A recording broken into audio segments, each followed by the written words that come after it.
Shalom and welcome to Mitzvah Torah. This year is entitled "The Answer is Blowing in the Wind." Gemara Shabbat Daf Yomi Ayin Amid Bet. Famous Gemara. Tanan. There's 39 malachot on Shabbat that we learned from the Mikdash activities that went on in the building or the running of the Mikdash. And of course, we have the famous list: planting and winnowing and shechting, writing, etc. Ayin Amid 7 to be in Shabbat.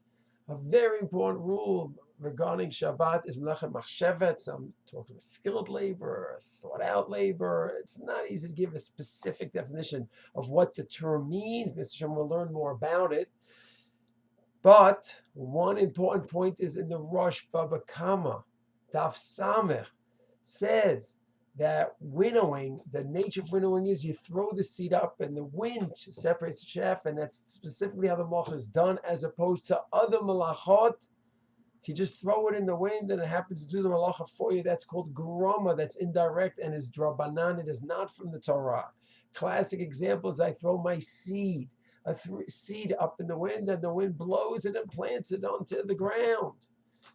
So by Zorah, the Rosh says, and the Mukayosa seems to say that as well over there. By Zorah, winnowing, that's the nature of the malachas. That's not grom, because that's how the malacha is done, by throwing it in the wind.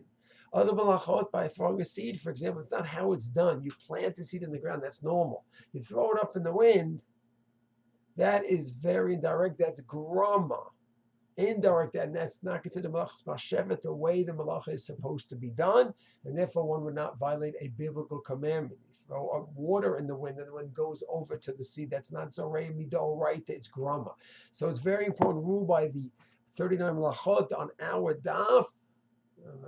Gemara that's kedai to review is the concept of malacha machshevet, where there's a lot of factors involved to make one obligated, and if it's groma indirect, that usually means one will be exempt. And this is an example where throw something to the wind. By Zorah, that's its nation, that would be a malacha.